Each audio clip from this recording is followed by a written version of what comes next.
wabarakatuh. Perkenalkan, nama saya Rizky Priscilia dengan NIM 2112601P, Prodi Pengelolaan Perhotelan. Di sini saya akan memaparkan hasil tugas akhir saya yang berjudul Food Safety pada Produk Berbahan Dasar Ikan di Windam OP Hotel Palembang.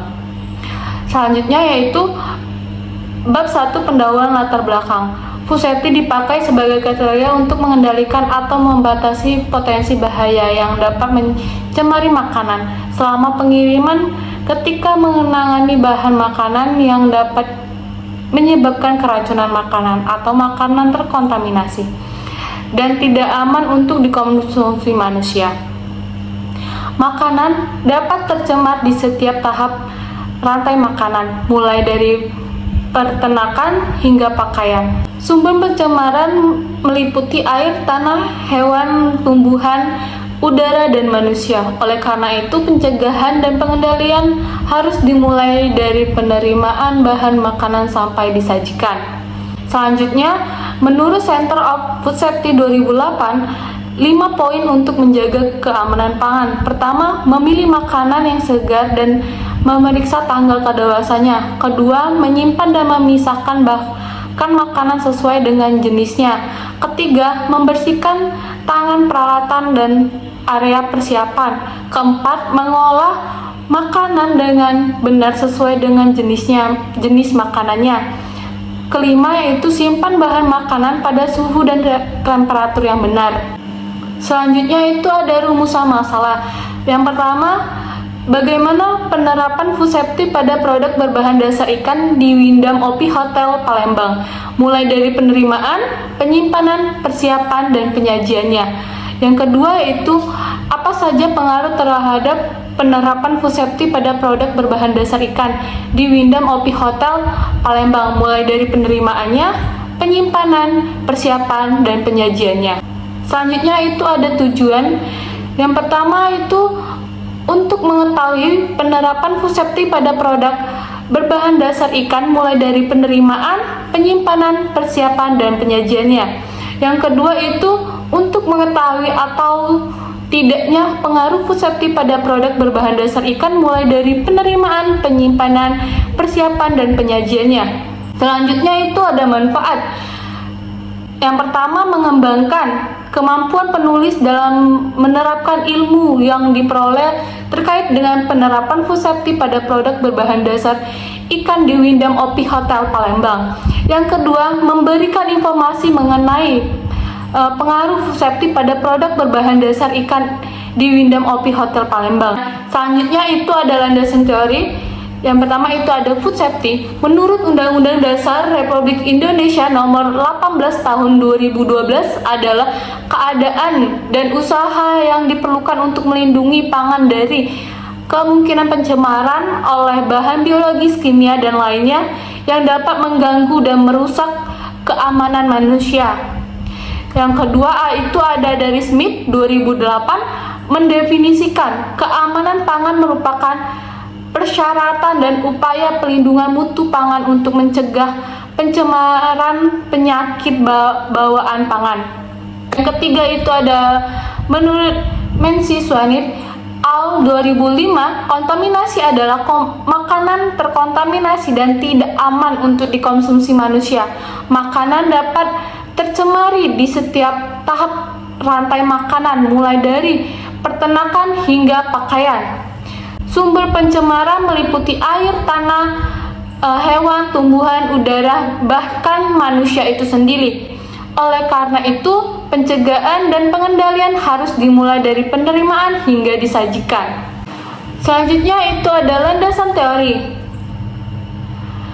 Yang pertama itu dari penerimaan atau receiving. Menurut MC Sweetnit al 2025, karyawan bertanggung jawab untuk menerima suatu produk dengan hati-hati dan menerima semua bahan makanan yang datang untuk memastikan bahan-bahan makanan tersebut dalam keadaan baik, bebas dari kerusakan, dan berada pada temperatur yang tepat. Selanjutnya itu ada penyimpanan atau storage. Menurut MC Sweetnit Al 2005, setelah melakukan inspeksi terhadap bahan makanan tersebut harus segera disimpan di dalam tempat penyimpanan. Rotasi bahan makanan adalah bagian yang penting dalam hal tempat penyimpanan yang efektif. Selanjutnya itu ada persiapan atau preparation. Menurut Knowledge 2002, persiapan merupakan tahap proses di mana makanan mentah diolah menjadi makanan yang siap dikonsumsi. Pada saat persiapan, untuk membatasi waktu di mana bahan makanan tersebut berada pada danger zone. Oke, selanjutnya itu ada penyajian atau serving. Menurut MC Sweeney Al 2005, ada ketentuan saat penyajian, yaitu yang pertama, menghindari menyentuh makanan secara langsung atau menggunakan tangan telanjang. Kedua, itu harus menggunakan tong atau hand glove saat mengambil makanan. Ketiga, satu alat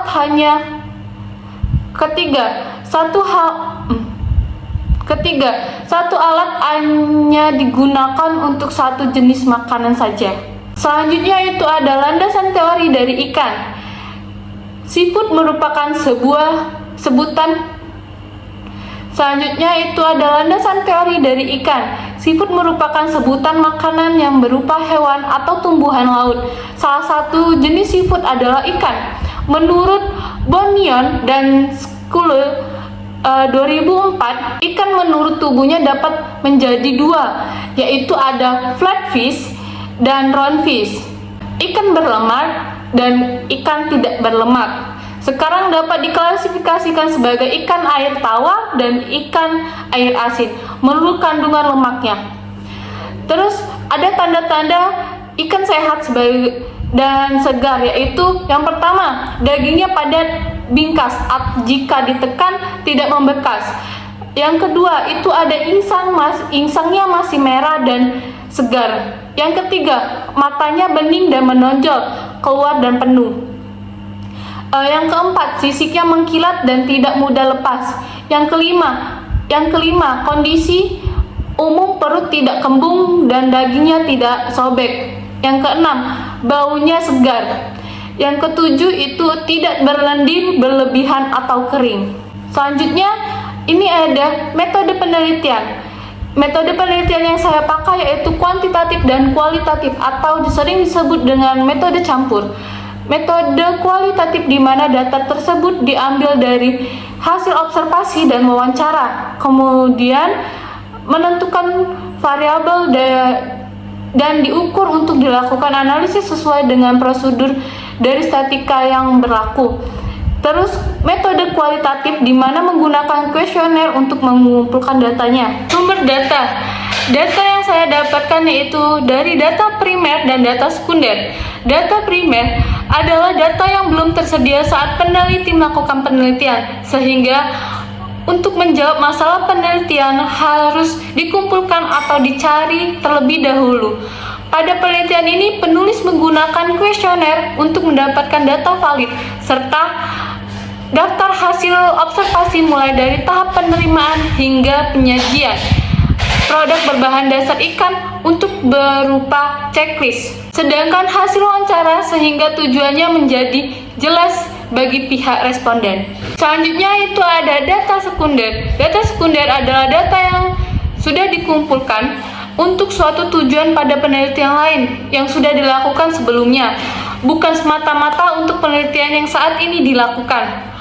Untuk penulisan ini, sumber-sumber yang dipakai oleh penulis adalah 1. Buku-buku digunakan dalam penulisan skripsi ini didapat dari perpustakaan Universitas Bina Dharma. Kedua, selain buku, penulis juga mencari artikel jurnal yang berhubungan dengan bahasan, yaitu food safety pada produk berbahan dasar ikan dari internet. Selanjutnya yaitu teknik pengumpulan data. Data diambil dari kuesioner, observasi, wawancara, dan studi pustaka.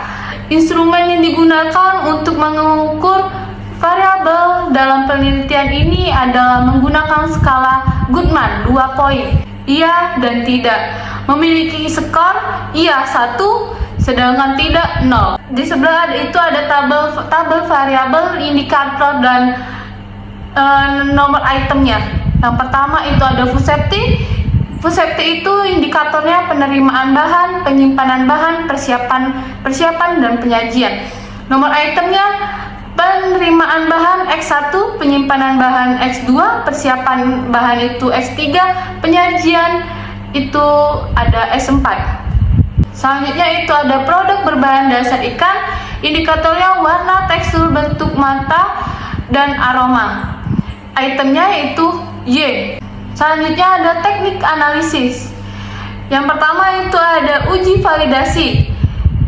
Yang kedua itu ada reliabilitas. Yang ketiga itu ada persentase skor skala Goodman. Yang keempat itu ada uji tes, dan yang terakhir itu hasil uji F.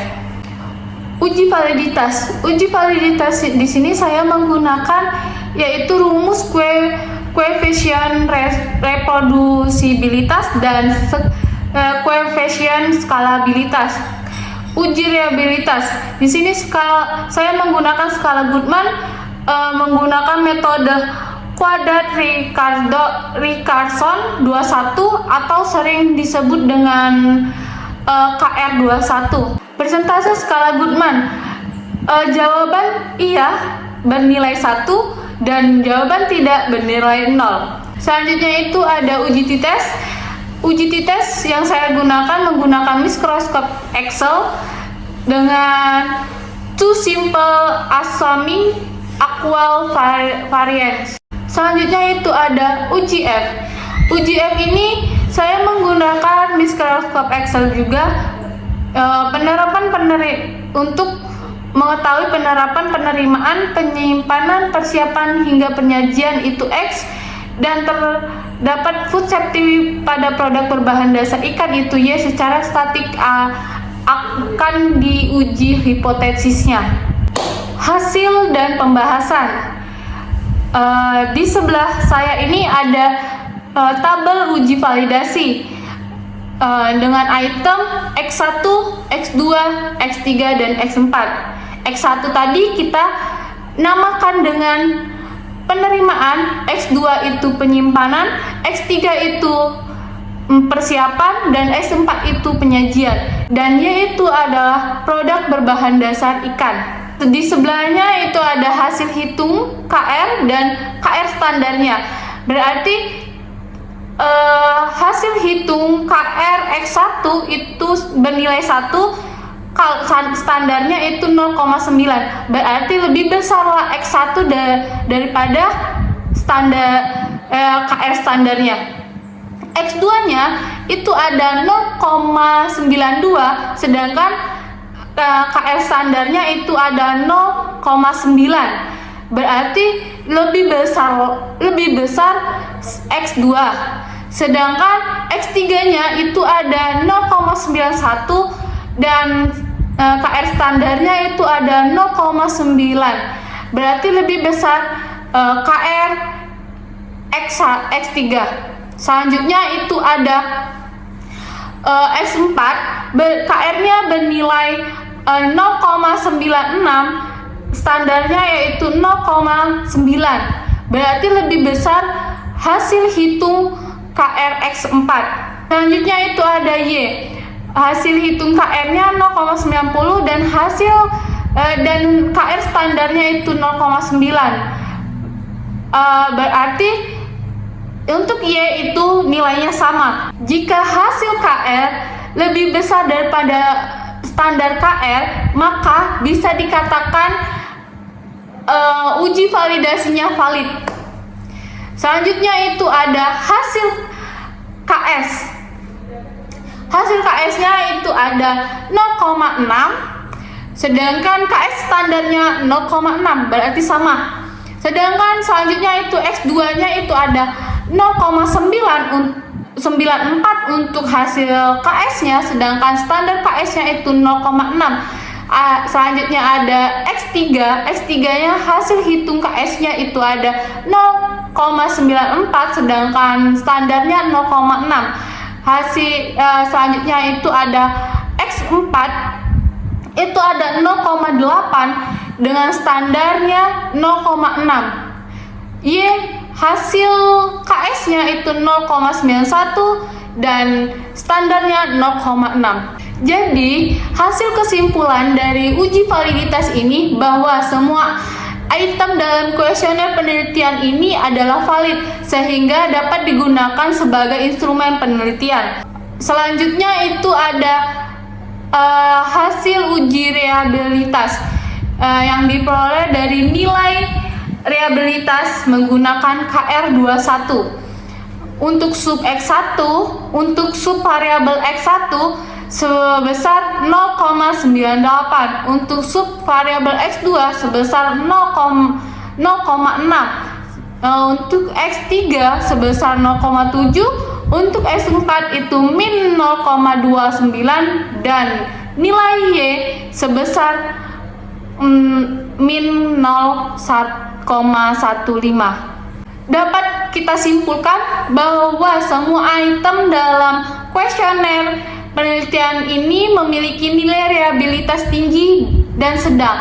Maka dari itu dapat digunakan untuk instrumen penelitian.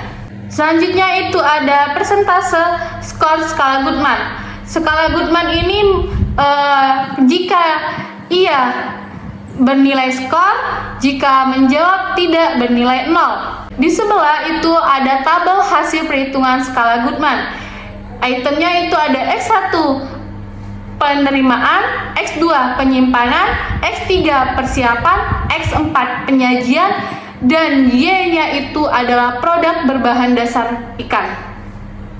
Main-nya itu untuk IA itu 17,9 untuk X1, untuk tidaknya itu ada 4. Sedangkan untuk X2 itu ada 20,3, untuk tidaknya itu ada 5,6. Sedangkan untuk X3-nya itu 20, sedangkan untuk tidaknya itu 22. X4-nya itu ada 21,16, untuk tidaknya itu ada 0,8. Untuk Y yaitu 20,3, untuk tidak 1,6. Selanjutnya itu ada skornya, sudah dipresentasikan. Skornya itu ada X1-nya 82%, X2-nya ada 78%, X3-nya ada 91%, X4-nya ada 96%, dan Y-nya ada 94%. Jadi dapat disimpulkan, responden dalam penelitian ini sudah melakukan atau memenuhi syarat food safety pada produk berbahan dasar ikan. Selanjutnya, hasil uji t-test. Di sebelah saya itu ada tabelnya hasil uji t-test yang beritem X1, X2, X3, dan X4.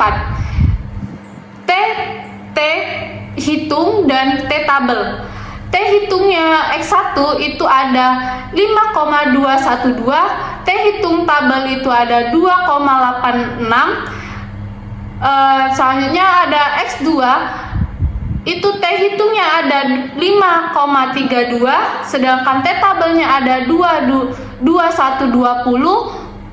Untuk X3-nya itu T hitungnya ada 20,191, untuk T tabelnya ada 2,145, sedangkan T hitungnya X4 itu ada 44,721, T hitungnya itu ada 2303. Saya ulangi, 2,306. Dapat disimpulkan pengaruh X1 atau pengaruh penerimaan, maka HO ditolak dan HI diterima. Artinya penerimaan atau X1 mempunyai pengaruh positif terhadap food safety pada produk berbahan dasar ikan, yaitu Y. Sedangkan pengaruh penyimpanan atau X2, maka HO ditolak dan HI diterima. Artinya penerimaan X2 mempunyai pengaruh positif pada produk berbahan dasar ikan, yaitu Y. Selanjutnya itu ada pengaruh persiapan. X3, maka HO ditolak dan H3 diterima. Artinya persiapan atau X3 mempunyai pengaruh positif terhadap pusepti pada produk berbahan dasar ikan, yaitu Y. Selanjutnya itu ada pengaruh penyajian X4, maka HO ditolak dan H4 diterima. Artinya penyajian atau X4 mempunyai pengaruh positif terhadap pusepti pada produk berbahan dasar ikan atau Y. Selanjutnya itu ada hasil uji F. Di sebelah saya sudah ada tabel hasil uji F, terdiri dari F hitung dan F tabel. F hitungnya ada min 4,250 dan F tabelnya itu ada 2,96. Oke, selanjutnya itu ada kesimpulan. Kesimpulan saya ada dua. Yang pertama itu satu, bahwa penerapan pusepti pada kitchen di Wyndham OP Hotel sudah cukup baik. Hanya beberapa saja yang masih kurang, seperti pemakaian hand glove dan kotak sampah tidak tertutup rapat. Yang kedua, itu ada pengaruh pusepti pada produk berbahan dasar ikan di Wyndham OP Hotel Palembang, seperti tahap penerimaan, penyimpanan, persiapan, dan penyajian ikan di Wyndham OP Hotel Palembang sebagai standar pusepti. Yang kedua, pengaruh pusepti terhadap produk berbahan dasar ikan di Wyndham OP Hotel seperti penerimaan, penyimpanan, persiapan, dan penyajian ikan di Wyndham OP Hotel sesuai dengan standar pusepti. Hal ini terbukti dari hasil data kuesioner yang diuji validitasnya, sehingga penelitian ini dapat dilakukan. Lalu diuji dengan analisis skala Goodman. Lalu dibuktikan dengan uji t-test penerimaan, penyimpanan, persiapan, dan penyajian mempunyai pengaruh positif terhadap pusepti pada produk berbahan dasar ikan. Diuji juga dengan uji F, dapat dikatakan independen tidak berpengaruh secara signifikan pada dependent. Lalu dapat dibuktikan juga melalui hasil observasi dengan metode checklist yang sudah memenuhi semua indikator. Baiklah, sekian dari saya. Jika ada kesalahan, saya meminta maaf. Pada Allah, saya meminta ampun. Saya akhiri dengan wabillahi taufiq wal hidayah. Assalamualaikum warahmatullahi wabarakatuh. Terima kasih.